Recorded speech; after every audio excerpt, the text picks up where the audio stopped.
Muito bem, sejam bem-vindos. Vamos falar sobre o mercado. Hoje, dia 19 de novembro, domingão. Quero comentar sobre esse movimento forte do Ibovespa, né? Corroborando tudo aquilo que a gente veio falando nos últimos vídeos. Será que chegou a hora da correção? É isso que a gente vai se concentrar aqui nesse vídeo especial. Se você gosta desse tipo de conteúdo, não deixe de dar like nesse vídeo para que ele chegue a mais pessoas e, obviamente, considere aí se inscrever no canal, que a gente fala de mercado financeiro, focado em análise técnica, análise de ciclos e um pouquinho de estatística também, tá bom?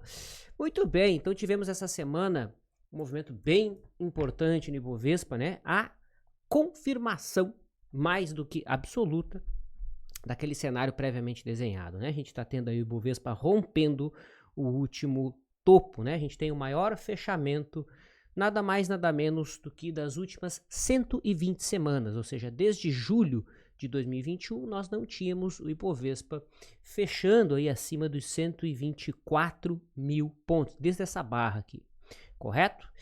Isso é um sinal bastante relevante, né? O mercado negocia em mares que fazia muito tempo, né, em que não negociava. E o que eu tô achando curioso, né? Curioso é o pessoal torcendo para correção. Agora, será que a gente tem algum sinal? Enfim, é sobre isso que a gente vai detalhar, né? O fato é, o mercado está dentro de um ciclo altista, né? Esse ciclo tende a perdurar-se até o meio de dezembro. Eu quero compartilhar aqui com vocês mais detalhes sobre isso. Mas antes, quero trazer um dado interessante, tá? Então, esse dado aqui, ó, ele mostra o comportamento usual do mês de novembro, né? Como é que novembro costuma se comportar? Então, na média, aqui no prazo maior em vermelho e prazo menor em azul, prazo menor corresponde aos últimos 10 anos, prazo maior corresponde aos últimos 20 anos, tá? Ou seja, a gente sempre que vai fazer um teste, avaliar um estudo de ciclo, é bom olhar sempre duas janelas diferentes, né? Ou mais, enfim. Então, vejam que as duas janelas concordam entre si, exceto no final do mês aqui, né? Mas na maior parte do tempo elas concordam, ou seja, na média, novembro costuma ter um começo de mês altista, subir até o quinto pregão do ano, aí corrigir até por volta do oitavo, nono pregão e aí engatar uma nova tendência de alta até o final do ano. Esse mês, final do mês, né? Esse mês a gente está tendo um dezembro altista desde o início, né? Ou seja, praticamente só subiu. Houve um descanso aqui no quarto, quinto dia, né?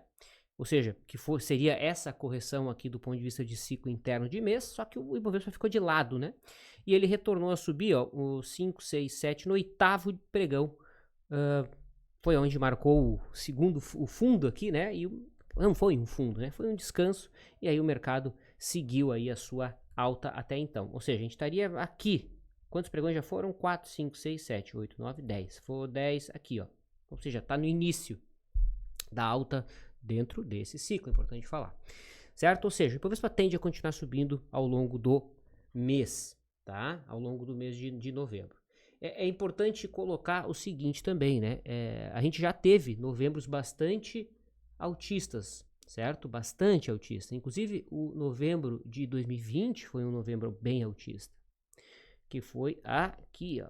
Volta e meia eu apresento esses dados aqui, né? Então, aqui, ó, de 2020, 2020 foi um novembro bastante altista. Inclusive, não sei se vocês lembram, né? Eu coloquei que quando outubro é de queda, novembro tende a ser de alta, né? E tá tudo absolutamente alinhado aqui também, ou seja, percebam quantos ciclos foram se sobrepondo, né? Dando bastante poder altista aí para novembro, né? Então, o novembro já está subindo, para você ter ideia, esse mês 10%, né? No momento, e olha aqui, ou seja, 2020 novembro subiu 15%, né? Aqui, ó, a gente já teve 98, 22%, já teve 2001, 13%, 2003, 12%. Ou seja, já tivemos no histórico aí meses de novembro bastante importantes, tá? Então não há nada, até o momento, dentro da ótica de ciclos, que nos fizesse esperar alguma queda ou alguma coisa muito relevante. A gente pode sim olhar um ciclo de curto prazo, né, que não são os ciclos de calendário. Esses ciclos que eu apresentei para vocês são ciclos de calendário, né, que no meio acadêmico se chama anomalias temporais, né. Agora, esse tipo de ciclo aqui, que são os ciclos das ondas, né, não é ondas de Elliott, né, não confunda. Esses ciclos aqui, ó, certo? Esses ciclos, né, são os ciclos de curto prazo, e a gente tenta mensurar aqui a duração, né, como se fosse uma nota musical, né, das distâncias de topos e fundos relevantes. Então percebo que o último fundo trabalhado aqui, e que de fato o mercado marcou, né, foi lá no final de agosto, primeira, segunda semana de setembro. O mercado marcou o fundo ali, não foi ali que iniciou a alta, né? A alta foi iniciar um pouco mais tarde. Veja que agora a gente tem dois sinais que não batem, certo? A gente tem dois sinais que não batem aqui. Por quê? A gente tem um ciclo, esse em azul, né? Que marcou o topo aqui no começo de outubro, que estaria marcando fundo, melhor, que marcou fundo dia 13, e a gente tem um outro ciclo marcando topo aqui no dia 22, ou seja, né? Não está concordando, ou seja, fazer esse tipo de leitura agora, quando os dois ciclos não concordam, né, não tem tanto peso, tá? Então, o que nos traz peso e mantém o cenário altista para o final do ano? Os últimos meses do ano, né, já falei do último trimestre, o fato de outubro ter caído, o início do efeito Dia das Bruxas, né? Então, tudo isso vai acarretando aí, vai sobrepondo, né, poder, vamos dizer assim, altista para o mercado. O fato é que nós temos aqui, ó, entre o dia 22 de novembro e o dia 22 de dezembro, né, as janelas marcadas de topo, mas são muito distantes, né? Não é que nem aqui que foi 2 semaninhas, aqui a gente tem um mês de diferença, então isso aqui acaba perdendo um pouco de ímpeto, tá? Mas, obviamente, faz sentido a gente monitorar aqui no dia 23 na realidade, deixa eu ver se é 22 ou 23, é dia 23, não é dia 22 não, tá? Deixa eu corrigir aqui, dia 23. E ver o que o mercado no dia 23 vai fazer, tá? Óbvio, né? O ciclo a gente nunca olha sozinho, a gente sempre combina com a análise do preço, tá? Então, aqui dia 23 a gente teria esse ponto de inflexão no tempo, né? Só que, mais uma vez, a gente acabou de ter um inflexionando para cima, né? Ou seja, ele não tem tanto poder, tanto peso, tá? Então, vamos monitorar. Isso aqui é quinta-feira, certo? Quinta-feira a gente tem essa janela aí para acompanhar. Mas, mais uma vez, contra o ciclo interno do mês de novembro, que é para cima o mês todo, né? Ou seja, se a gente tivesse que esperar a correção, foi aqui no quinto pregão, e que foi a correção que aconteceu, que foi muito curtinha, né? Foi muito frágil, tá? Bem, então agora falando de análise técnica. Então percebo, eu lembro quando a gente estava aqui nessas linhas de referência, eu até tracei diferentes alargamentos aqui, né? Eu coloquei que, quando o mercado tem 3 toques embaixo, né, e o mercado acabou respeitando esse alargamento mais longo, inicialmente eu estava trabalhando com esse mais curto, eu coloquei. Quando a gente tem 3 toques num ponto, a gente tende, a partir daí, iniciar uma tendência, tá? E o mercado iniciou a tendência. Então, hoje não faz mais sentido a gente monitorar esse alargamento. O que faz sentido a gente monitorar aqui? Então, perceba que eu estou limpando meu gráfico, estou deixando com o mínimo de informação possível, tá? A gente teve a cunha acionada, rompida, já faz bastante tempo, né? Ela foi acionada no começo do mês, foi aqui nessa barra, muito forte, tá? O alvo dessa cunha, se a gente tivesse que mensurar o alvo, né? É toda a amplitude projetada a partir do rompimento, e veja que o mercado ignorou todos os alvos não, né? Até esse aqui respeitou um pouquinho, o 119, que batia com a resistência, e aí vem aquela questão, né? Foi o alvo da cunha que segurou o mercado ou foi a resistência? Por isso que eu não costumo trabalhar esses alvos de Fibonacci, né? Aqui em 122 o mercado ignorou completamente. E o próximo objetivo está lá em 126, tá? Não esquecendo que a gente tem agora o topo histórico, né? Tá lá, o topo histórico em 130 mil pontos, que na minha visão é um imã, é o que chama o mercado. É aquela faixa de preços, tá? Tem esse 126 aqui que faz sentido a gente deixar ali ser monitorado, 127 para ser mais exato, pode ser um objetivo aí de curto prazo. Na minha visão, teve um candle vendedor? Teve. Isso aqui é ponto para se pensar em compra. Então, esta janela aqui, ó, isso aqui é região de compra, tá? Aqui os vendidos entrarão em ação, certo? Aqui vendidos entrarão em ação, certo? E no curtíssimo prazo, aqui a gente tem um gap oculto, tá? Tem aula no CTC sobre o assunto, se você quiser entender o que é o gap oculto. Então, essa região aqui é uma região que muito dificilmente o mercado faria algo assim, ó. Pode acontecer? Pode, mas pouco provável o mercado faria uma porrada assim, né? Pode acontecer, mas é pouquíssimo provável. O que é mais provável o mercado fazer aqui? Se fechar abaixo da mínima, a gente viria buscar a região do 123. Se não fechar, e o mercado deixar um candle de sombra, aí alguma lateralização pode acontecer, tá? Mas eu esperaria essa lateralização iniciar a partir de quinta, tá? A partir de quinta-feira. É o ponto-chave aí, né? Que a gente que faria sentido a gente, enfim, ficar mais atento a algum sinal de venda. Perceba, tá todo mundo esperando uma correção, pessoal, né? Quem ficou de fora tá torcendo por uma correção.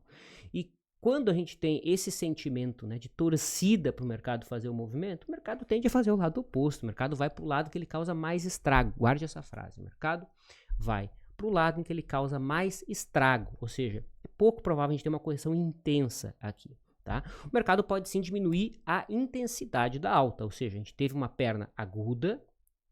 Tá? A gente pode agora começar a ter uma perna menos aguda. Uma alta mais, uma inclinação menor. E quem vai ajudar a gente a perceber isso é um indicador que eu criei chamado MMTR, né? Que ele mensura a distância da média, correto?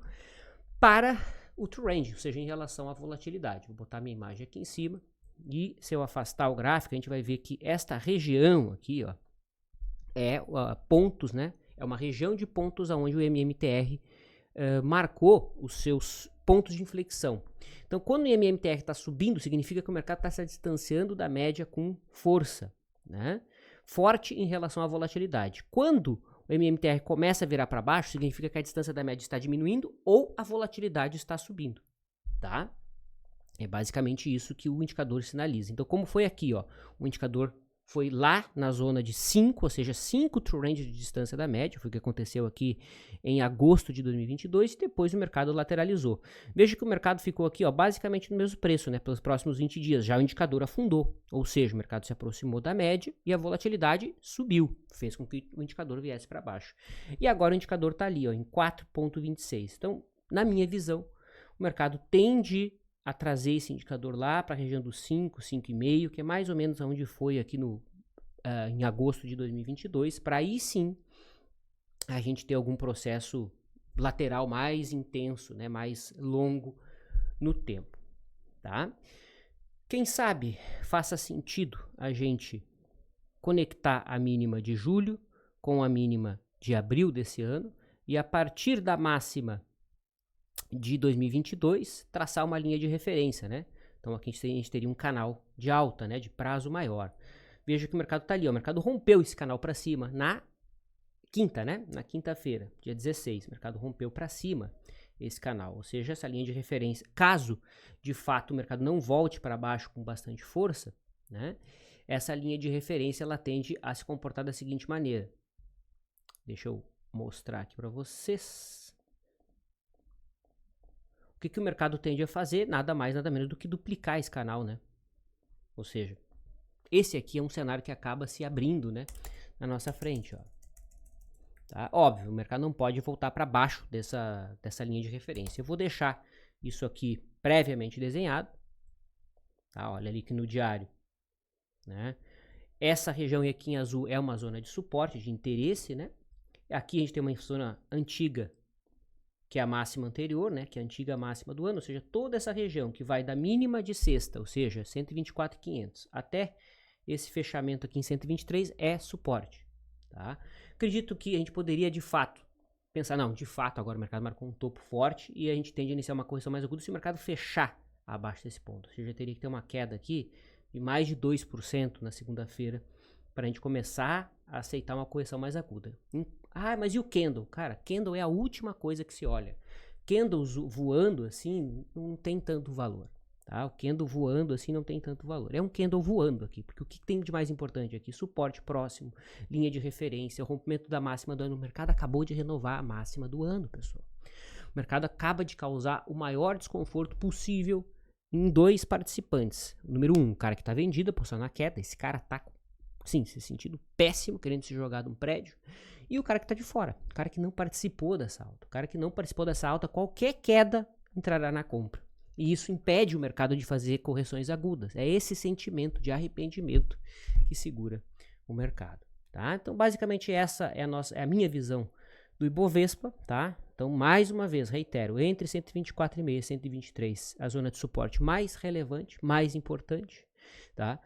Caso o mercado tenha uma queda mais forte, aí poderia esperar o mercado lá na zona de 120 mil pontos, tá? Considero o cenário menos provável. Leia. Cenário menos provável não significa impossível, não significa não vai acontecer, significa que tem menor chance de acontecer, certo? Então tá aí o nosso IBOV previamente comentado. Outra coisa que é interessante comentar, né? Esse tipo de indicador, né? No IFR o pessoal tá mais acostumado, né? Vou até colocar o IFR aqui, né? O que o IFR tende a fazer nesse tipo de circunstância? Veja que o IFR já está sobrecomprado, né? Em 75. Ou seja, o que tende a acontecer aqui? O mercado vai lá, descansa um titico, chama vendedor, renova a máxima, aí o indicador descansa um titiquinho, e quando o indicador descansa um titico, e quando o indicador volta a subir, aí a gente tem um topo abaixo do topo anterior. Aí a gente tem a famosa divergência de baixa. Então, quando o indicador dá essas estilingadas junto com o preço, espere uma divergência. Né? Não fique, tá lá sobrecomprado, meu Deus do céu, olha lá o indicador. Todo indicador, cenário de mercado, pessoal, precisa da pitada do contexto. Porque senão seria muito fácil, né? Concorda? Senão só seria jogar num robozinho ali e tava todo mundo rico. Não é assim, tá? Então, por isso que fazer dinheiro com ideias absolutamente objetivas é muito difícil de maneira consistente. É muito difícil, porque o mercado sempre muda. Então, essa pitada de consistência, de ler o contexto, é que vai fazer a diferença. Tá? Então, aqui um bom exemplo. Ó. Então, aqui o IFR deu estilingada, né? Foi lá para cima de 75. O mercado descansou, renovou a máxima e o indicador não renovou. Então, é nessa não renovação da máxima que a gente aí sim poderia esperar uma correção mais aguda, mais longa, tá? Então, pelo jeito que a carruagem está andando, pelo jeito que as coisas estão andando, se a gente tiver uma correção lá pelo dia 22, seria lateral, para o mercado voltar a subir em dezembro, né?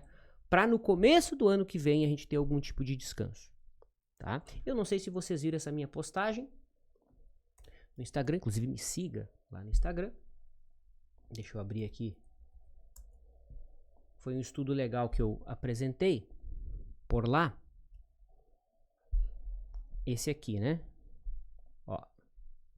Então, esse estudo que eu fiz aqui, ele compara o movimento de 2020 em azul, né? Então, aqui em azul a gente tem 2020, com 2023, com uma janela aqui de 2023, tá? Então, perceba que a gente teve essa queda aqui de 2023, que foi compatível. Não olha a intensidade, olha começou a cair e marcou fundo. Então, marcou fundo aqui nesse ponto. Aí houve a alta. Aí lá em 2020 marcou topo nessa região, nessa diferença de tempo, né? Que foi onde exatamente o mercado marcou aqui. Aí houve essa correção, que foi exatamente que foi correspondente a essa correção aqui de 2020. E aí, olha só que interessante, o mercado reiniciando a alta, tá? Ou seja, esse ponto aqui de 2020 equivale a janeiro de 2024. Né, para aí o mercado descansar até março, para depois subir até junho. Isso aqui não bate com o ciclo presidencial. Eu vou apresentar o ciclo presidencial no final do ano.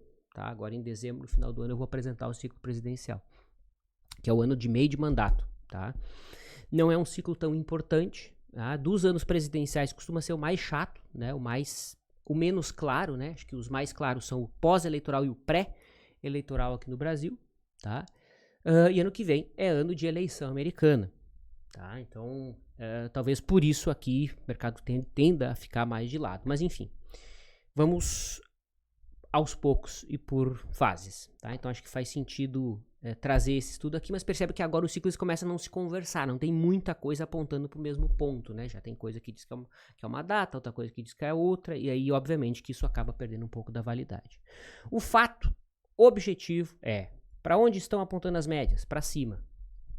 Preço acima da média móvel de 20, média móvel de 50, tá tudo subindo, ou seja, a tendência é de alta, tá? Ponto, tá? Não quer se complicar além do ciclo, além do cenário? Olha a direção das médias, tá subindo, as duas médias estão apontando para cima, então a tendência é de alta, você vai buscar compras, certo? Nesse tipo de mercado, ok? Então, esse foi o nosso vídeo de domingo, focando aqui, falando exclusivamente de Ibovespa, quanto aquela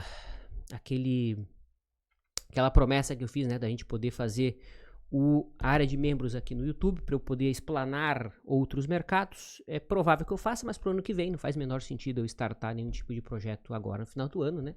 Então, ano que vem, provavelmente a gente vai eu vou oferecer algo nesse sentido, que vai ser basicamente análises de mercados em específico, né? Quero aprofundar o dólar e quero deixar só a análise do Ibovespa aberto para o público em geral, e quem quiser análises mais aprofundadas vai se tornar membro do canal. That's it, um forte abraço, tenha uma boa semana, tchau.